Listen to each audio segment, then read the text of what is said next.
Just a little disclaimer before the start of the video. This is going to be a both Q&A and also the upgraded version of the documentary that I just did months ago. There's a lot more information and details that I didn't even know when I first started it. There's also a lot of theories surrounding of Active Enterprises and Action 52 in the process. Misleading about Active Enterprises is like misleading about Nintendo, without the straight, narrow facts. Crazier things aside, Active Enterprises is one of those prime examples of what not to do in the video game industry, with the proper knowledge that I know in hand. That's all I needed to share, so enjoy the video. Okay, right on schedule. Welcome to the Q&A. Any particular reason for using old commercials? Yeah, the only reasons why I'm using these old commercials is to look in through the windows of what it's like in the 70s and the 80s at those times and those times events alone. Take for example the Atari VCS, or should I say the Atari 2600 for example. It was pretty much innovated at the time of 1977, all thanks to Warner Communication, who bought the company for $28 million. The Atari 2600 is a very rare species of consoles that has a ton of variety of accessories, much in the comparison with the Nintendo Entertainment System in 1985. Is it true Nolan Bushnell is the founder of Atari and pioneer of the arcades? Yes, it's true that Nolan Bushnell is the founder of Atari that started in 1972 after he graduated from college, and then 5 months later made Pong as being as the key starters of the pioneering of the arcades. Nolan Bushnell is a very interesting guy and a very interesting businessman with big ideas. That is until Warner Communications have fired him in the late 1978 to the early 1979. There's plenty to tell. But jokes on Warner Communications, as Nolan Bushnell has another business adventures with Chuck E. Cheese's Pizza Time Theater. I know a lot of people would be asking, why did Warner Communications actually fire Nolan Bushnell? Well, it's because Warner Communications see him as a weak chief executive officer for some God knows reasons. I've met some pretty good liars in my time. People who sound convincing because they actually believe their own bullshit.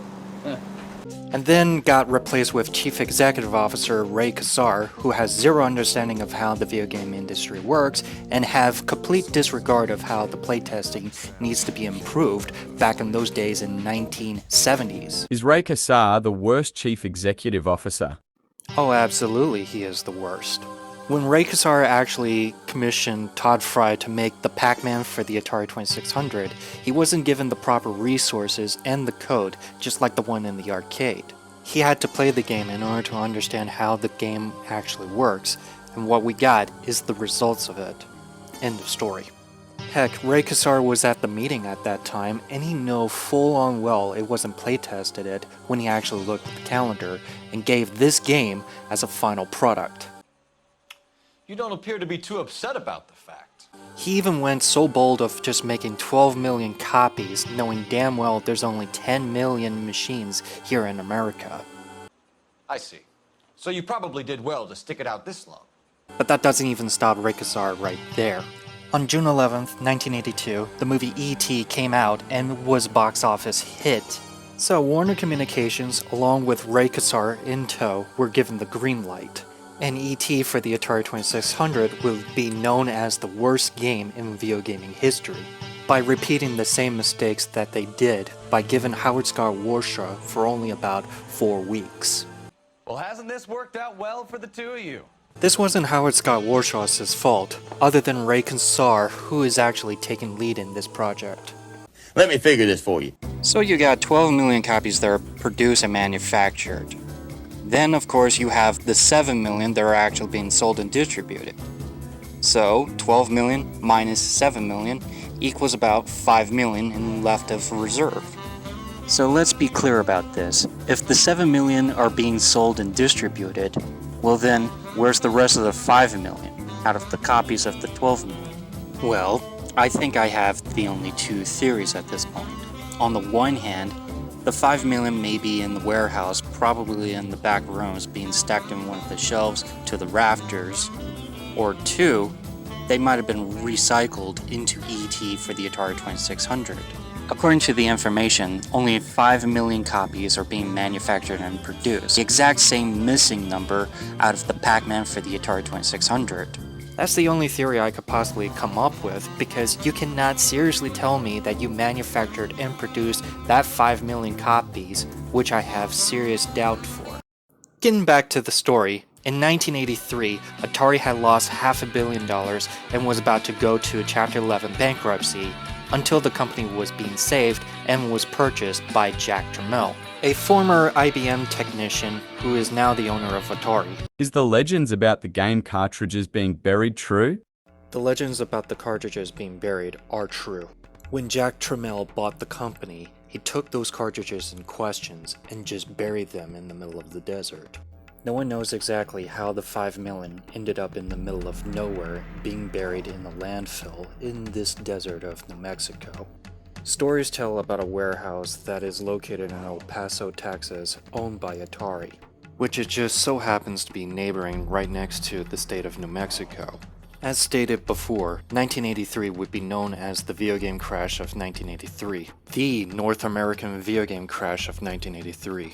The stories about the cartridges being buried were kept from the press, yet the legends of the cartridges being buried were sprung up time and time again. That is until 2014, when the landfill was uncovered, and the stories about the cartridges being buried were true. The cartridges were crushed, dismantled, and were cemented on, preventing people from getting the copies, while Atari was hanging on its dear life. In 1985, Nintendo and Sega rose the video game industry back on its feet, and the rest were history. Where does Active Enterprises come into the picture? After Nintendo and Sega brought the video game industry back on its feet in the mid-80s, a company named Active Enterprises started theirs in 1991 by a man named Vince Perry, a businessman from Miami, Florida, who has zero understanding of how the video game industry works. Hi, it's me again, just to give more information from time to time.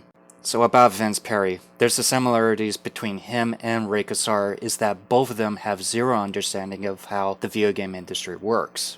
The big difference between the two is that Ray Kassar have complete disregard of playtesting the video games before he even got shipped, versus, of course, Perry has this blind ambition of how this would make him millions.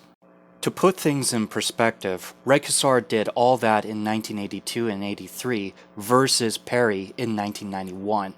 The major red flag about him is that there's not even a single photo of him. To put it shortly, nobody knows exactly what he looks like in person, except the detailed information about him and his company, Active Enterprises, a company that is located in Miami, Florida. It all started when Perry saw his kid playing an unlicensed NES game that is made in Taiwan, an unlicensed game that has 40 games being built onto a single cartridge, according to the news article from the Miami Herald in 1993. Spoiler alert, it doesn't even exist. The only thing that ever does exist is the Supervisions 52 and 1, which is just a copy-paste of Action 52 in a nutshell. Same menus, same scrolling, same cursor icon, everything is the exact identical. The only difference is that Action 52 has 52 original games. Just to clear any other confusions, Action 52 is a copy-paste clone of Supervisions 52. When Vince Perry actually saw his son playing this game and that game alone, he told the developers to make exactly like the one that his son was playing. The big difference is that Action 52 has 52 original games versus the Supervisions 52 has Nintendo licensed games that weren't even licensed by Nintendo. Getting back to the story, Vince Perry had received $5 million of investment from shady investors, both from Saudi Arabia and Europe altogether, just to finance his own company. And as for his company, well, it's suspicious as fuck. According to the article that exposes Active Enterprises, it says that their headquarters is located in Bahamas. Already this is a red flag, as the news article says that their company is in Miami. Reading from the article, they're helplessly railing against Nintendo in their newsletter and trying to sell Action 52 to rental store owners for $200. That's when I realized, reading from the article, that this entire thing was a pump and dump scheme. Making a fakey company that doesn't even exist, without any repercussions whatsoever and make profitable money out of this situation. There are other stories that has that similar trait, such as like Eugene Mulvihill, the owner of Action Park, who has that fakey health insurance company that doesn't even exist in Hawaii. Or how about William Billy McFarland, the owner of Fire Festival that promised a lot of people of the 2 weeks vacation of a lifetime, only to come find out that it was a fraud and a scam from the very beginning. And for Active Enterprises railing against Nintendo and their newsletter, I seriously doubt it. So yeah, about that article, it made it sound like it was a pump and dump scheme when I was reading it. That is until, of course, I found similar looking articles that just tends to corroborate that it is indeed in fact headquartered in the Bahamas. Which it kind of brings me to another question in mind, is how they even got the finances in both set of locations. Much less which one started first, the one in Miami, Florida, or the other one in Bahamas. I started looking into the dates of how the company was started until I found something that makes sense perfectly later on to this video. Moving on, Active Enterprises' company is located in Miami, Florida, inside of an old recording studio. Probably near Vince Perry's own home for all I know, cause it seems convenient. Is it true that the game took 3 months to make? Yes, it's true that the game was created in 3 months, but it is complicated. To fully understand, there are two different stories that are split in the middle. Vince Perry, the owner of Active Enterprises, and Mario Gonzalez and his team that worked on Action 52, giving us the perspective of how things have changed and also what went wrong for Action 52 in the process. So let's start with Mario Gonzalez's story. Mario Gonzalez, a sound and music programmer who is fresh out of college, overheard Vince Perry about making a video game. Sparked with the job opportunity, he decided to actually bring his colleagues that he knows in college in order to actually work for Vince Perry with this job opportunity. I would assume they submitted a job resume towards Perry, but Perry doesn't want to absolutely, of course, hire them right away until they prove themselves to be the real deal. Gonzalez obliged to his request and actually assembled his team and made a Tetris clone called Megatress for the Amiga machine. From there, they were hired right out of the gate. Perry had put Mario Gonzalez and his team on an NES development kit training course for only 1 week. Some people say it was 2 weeks, but in actuality it's just only 1 week. Which, if you stop and think about it, it's not even nearly enough to actually, of course, learn some of the basic programming. Once the training course was done, they were tasked to make 52 games on a single cartridge in 3 months. This isn't a joke, by the way. This is actually from Gonzalez from his experience, as well as the fourth developer, who he doesn't want to share his name out in the public for safety reasons. Hearing about a game that took 3 months in development just made me curious, so it let me dig deeper. As I mentioned before, Howard Scott Warshaw was only given about 4 weeks, which in total is just about a month. Until I found an article that has a similar story, much like Action 52, but only just one game entirely, Metal Gear for the NES. According to the legendary programmer Hideo Kojima, he said that the MSX version of Metal Gear was very well received. Yet he and his team, however, never consented to the idea of having the port version of Famicom and the NES altogether. That was done by the development team in Tokyo, in which Hideo Kojima sent it the source code to the second department. According to the development team in Tokyo, management had told them to differentiate the Famicom version versus the MSX2 version of the same name by having a different intro and showcases. The port version of the Famicom version of Metal Gear had taken them 3 months. Keep in mind, this happened in 1987, years prior before Action 52 in 1991. Having both games being developed in 3 months is almost close of being worse than E.T. for the Atari 2600. After reading that article, it made me think this can't be a coincidence. But thinking back on Action 52 of how it took them 3 months just to develop all 52 games on a single cartridge, however, it kinda spoke in itself. Either Perry, however, knew about the development team that is actually in Tokyo, or he might have just came up with the deadline of just only 3 months without even knowing it. As for this one, I just find it as a freaky occurrence. Getting back to Gonzalez, he and his team were the ones that came up with the names that are actually on Action 52. Gonzalez also mentioned about the work environment that he and his team were actually worked in, such as like Perry showing up with coffees and donuts and then just leave immediately, or how about the time that Perry called him 24/7 just to make for sure that the game was in work in progress, because of the 3-month deadline that Perry set it up. And come to think of it, there's not even a rec room. The only one room in particular they ever programmed in is dubbed the Cave, because there is absolutely no sunlight whatsoever and the room, however, gets dark. Keep in mind, this is in the old recording studio that they are working in. Moving on, there's a game called Bubblegum Rosie that has something to do with Gonzalez. He has a girlfriend who just so happened to be named Rosie. Every time they're on a date, she always carries a packet of bubblegum with her, which I gotta say is kinda cute and wholesome, despite the rest of the game that are actually on Action 52. And this is where Action 52 faltered because Gonzalez hasn't even seen his girlfriend in a long time. He even told Perry straight up that he got this handled. Fast forward for the project to almost be completed.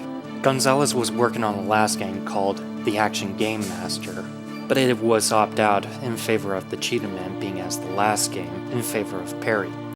The story premise for The Action Game Master, you play as the player who got sucked into TV and must battle his way against the bosses in every 52 games. What it is that it's a marathon that you have to beat 52 games on a single cartridge. That is until, of course, Perry came in at the very last minute and pulled the plug on the Action Game Master in favor of the Cheetah Man. After the changes were made, it was already too late. They never even playtested the game after the deadline was already met. And Action 52 would go down as the worst multi-card video game in video gaming history. Fast forward to 1993, Gonzalez's team were back again to make another Action 52 on the Genesis. Unfortunately, Mario Gonzalez never even came back to the project, probably busy with life, along with his girlfriend, who later became his wife. Not much is said about him afterwards ever since. Now that we already know about Mario Gonzalez's side of the story, what about Vince Perry? We already know about the story about how this one cartridge from Taiwan is what caused him to inspire of making Action 52 in the first place. After reading the news article from the Miami Herald, it made me curious just to look deeper into this information. And what I found is a complete rabbit hole. Remember the article from earlier, how it says that Active Enterprises is headquartered in Bahamas, thinking that it's a pump and dump scheme? As it turns out that the company started in 1989, which was 2 years prior before Action 52 came out in 1991. And if this is the original headquarters, then where did the Miami, Florida headquarters come into this? I'm going to mark this one as supposedly, because I can't even tell if this is a dummy corporation or still an active company throughout the majority of the story. After finding out that the company started in 1989, it left me a lot more questions than answers. 1. How did they get the finances in order to have the one in the Bahamas? And 2. Did it start first or started last after Active Enterprises closed their doors in 1994? Because according to the news article, it said that it's a 3-year-old company that started in 1990. Which again doesn't make sense because it's a year before Action 52 came out. And also Mario Gonzalez and his team being hired. Because if you stop and think about it, Mario Gonzalez and his team were still in college in 1989. Judging from what I can only gather from this information, it seems that the one in the Bahamas is the one that started it before the one that is in the Miami, Florida. I mean, it makes sense in theory because the company started in 1991, Mario Gonzalez and his team being hired at the same year, as well as Action 52 being created also in the same year. According to the news article, it says that the one in the Miami, Florida started in 1990, which would have been a year before Action 52 came out, as well as Mario Gonzalez and his team being hired at that same year. The question is, where did they get the finances just to get the one that is in Miami, Florida? I have one theory in mind that has something to do with the investors and the investment money of $5 million that just put up this whole project. Remember in the article of how it said that his son was playing an illegal cartridge made in Taiwan, which it turned out to be the Supervisions 52? I'm going to make an educated guess that he pitched this idea to the investors well after Mario Gonzalez and his team made a Tetris clone for the Amiga machine and presented it to them, giving it a green light of $5 million of investment without Mario Gonzalez or his team without even knowing about it. I mean, it could make sense just to buy an old recording studio with just that investment money in theory. Or he could pay off his debts that he may or may not have, which I don't know the details. Maybe they did, maybe they didn't even know about the investment that's going on, and decided to work for a faceless employer that they don't know anything else about him. As far as anyone else knows, he could have a criminal history, which I don't want to jump to conclusions regarding about Active Enterprises as well as Action 52 in the process. How many licks does it take to get to the Tootsie Roll center of a Tootsie Pop? The world may never know. Thing is, he's not the only one that is actually in charge of Active Enterprises. Like the story of how it's being headquartered in the Bahamas, there's also an article that mentions about his business partner by the name of Raul Gamola. Who exactly is he and why is he not mentioned in the news article? Well, that's because, like Vince Perry, he's another faceless individual that we don't know about. Much like Active Enterprises being headquartered in the Bahamas of all places. Raul Gamola is a business partner of Vince Perry back in 1989 when Active Enterprises was first made. Yet his name is never mentioned in the news article, which is a red flag. Remember the one in Bahamas that they headquartered in? Well, that be the reason. It would logically make sense that Raul Gamola would be in charge of the one in the Bahamas, while Vince Perry being in charge of the one in Miami, Florida. Even though that the one in the Miami started first before the other one in Bahamas, but in theory I think it should be the other way around, being as the Bahamas being first versus of course the Miami being as the second. In order to go around Nintendo by not receiving the cease and desist letter after they already mailed it out to Color Dreams. Allow me to explain about this story. Color Dreams is an unlicensed third-party company that made these baby blue cartridges that you see before you that are not licensed by Nintendo.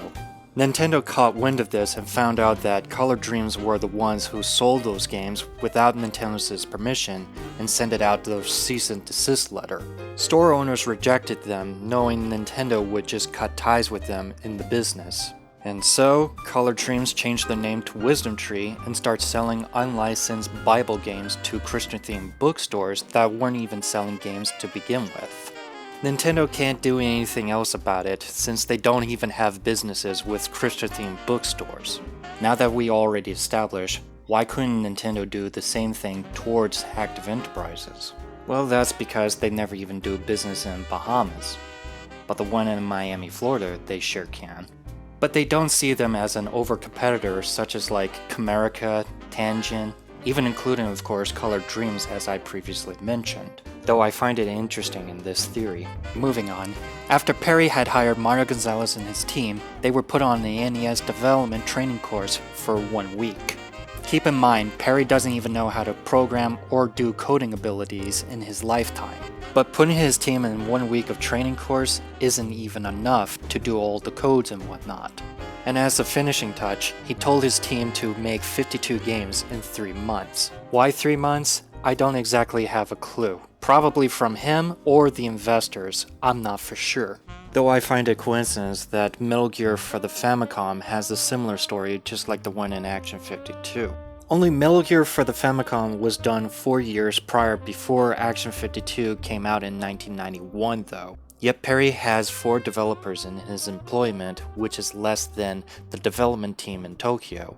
Getting back to Perry and his harebrained schemes, he decided to actually of course make a contest over this game number 5 known as Ooze. According to the poster, you can actually win $104,000, which if you split down the middle, that's $52,000 each. Half of which is going to scholarship, the other half is the prize money. And he literally of course advertised this in video game rental stores with this poster, thinking that somebody else would actually buy Action 52 and actually get the prize money. Trouble is that the game is a buggy mess, so even if people did actually try to get the prize money by playing the game, it'll cause the game to lock up at certain points. The biggest smoking gun is that this game never been playtested is this pamphlet right here.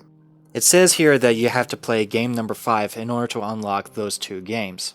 The problem from reading from this is that it doesn't even have a battery save. So even if you did beat the game number 5 and tried to play one of the other 2, it'll cause the game to actually lock up. Hence why it was never playtested before it got shipped out. This right here is called a scan, which I assume he might have done this previously. Keep in mind, Vince Perry is a big dreamer with a blind ambition. He seriously believes that Action 52 alone would just make him millions with all this mere profit that he would make.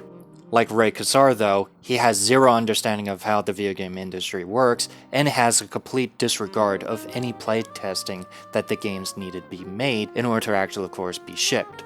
But there's also the other one that he tried to advertise for Action 52, and that is of course the Cheetah-Man. One of Perry's mere commercial flagship and desperate attempt to sell Action 52 with this advertisement. What's so crazy about this selling pitch is that he was planning on having a Saturday morning cartoons, action figures, even including of course the comic book that was packaged with the video game itself of Action 52. He even went so far of having this as the last game minutes before the deadline was even ended. There was no playtesting after the changes were made, and Perry decided to actually show Nintendo, and then of course it got rejected. Again, Nintendo didn't see them as a competitor, and it's not worth the energy to come after Active Enterprises. Action 52 went down as one of the worst multi-cart video games in video gaming history, while Active Enterprises alone is one of the case study examples of what not to do in the video gaming industry in years to come, such as like EA, Activision, and most other recognizable company that fell into this category itself. However, this does not stop Vince Perry with his blind ambition whenever he spun ideas. By 1993, the Genesis version of Action 52 was released. It has the exact same developers, along with the additional help of Farsight technology in order to make the Genesis version port of Action 52. Farsight's technology were the ones that made Color of Dinosaurs on the NES before helping Active Enterprises to make Action 52 for the Genesis. They even have it on their website, which I will put a link down below. However, Mario Gonzalez never even returned for this project in hand. During that same year, Perry pitched another idea of calling it the Action Game Master Handheld. This is one of Perry's attempts to keep his business afloat up until 1994 when the company was closing. However, this idea alone never even revolutionized in 1993. From its design, it looked like the early version of the Nintendo Switch, only this one has all its accessories that this thing is capable of. Supposedly, if this was actually of course designed on a piece of paper. However, it mentions about Cheetah-Man 3 being as the third and final game for the Action Game Master handheld, though I'm not for sure if this idea got cataloged or was scrapped in the process by the time that the company was closed in 1994. There's also Cheetah-Man 2 that was also cataloged, yet it was never even released out in the public in 1992 when it was developed. And there's a clear reasons why, because it's the exact same game as the one in Action 52. After Active Enterprises went into bankruptcy, Perry, however, of course, went into hiding, never to be seen or heard from again after the company was closed in 1994. Probably due to the amount of debts he had, or he could have just taken all that money and just took it and run. Kinda like the Dale scandal of 1975, when Liz Carmichael took all that money from California and relocated in Texas. Only Perry, however, seems to be a very unusual one out of the rest. Rumors has it that Perry is still alive, yet he remains to be unseen. What's so scary is that when people do try to find out where Vince Perry is hiding out at, they get a text message either by him or by his carrier pigeons with a text message saying, "Why do you want to know this?" This went on for years until the report says about him being passed away in 2014. Yet I have doubts if there's a medical report or a death certificate that states about his passing, yet it remains unclear. For all I know, he's like the modern day version of D.B. Cooper. I mean, he kinda acted like one when he disappeared in 1994, although I have a theory that he could be in the Bahamas, but again, all that information is irrelevant after his passing in 2014. What does the game cartridges look like? The cartridge itself comes in a clear case, which it looks like no other cartridges I have ever seen, showing its circuit board that it has nothing to hide. Yet it is unclear if this is actually Paris' decision to have a cartridge that clear. I talked about the components that are actually on the back of this cartridge, which it looked like AAA batteries at first, but it's actually of course just tubular capacitors. This is what a battery safe looks like on the NES components, and this is what the tubular capacitor looks like on Genesis components. By having a tubular capacitor for a game that has 52 being programmed is one of the other major reasons for it. What's disturbing about this cartridge is that it gives off that burning plastic smell after it's being powered on for more than about an hour. The same thing happens with the top loader or the original NES. I don't know why Perry chose this, probably giving it a futuristic look instead of just giving it a solid color just like any other NES games that I've seen by far. Although come to think of it, Nintendo did the exact same thing with the N64 years later down the road, only they did it much better with multicolor and see-through, much better than of course Action 52 being see-through cartridge. And as for Cheetah 2, they recycled all 1500 copies of Action 52 in order to actually slap a sticker of Cheetah 2 on it. The components are the same, except for the red tubular capacitors. It doesn't make any significant differences other than it's the exact same game that is actually on Action 52. As for the Genesis version of Action 52, it was a vast improvement than its NES counterpart, yet it was short-lived due to its infamy. And as for Cheetah Man, there was absolutely no saving. It was gone forever once the company was closing in 1994. There was rumor of it being revived though on the internet, yet there was absolutely no chance. Yet I doubt I've seen the last of Action 52 or the revival of Perry's mere dream. And that's the end of Action 52 and Active Enterprises. Holy moly, does it took me this long just to actually look all this article up and read it up and down. I had to make for sure there was absolutely no stones unturned when I was reading all those articles, even including the one that is in Bahamas. I'll be sure to make another video instead of making another one for Active Enterprises because this case is now closed. So, thank you for watching, and I will see you next time.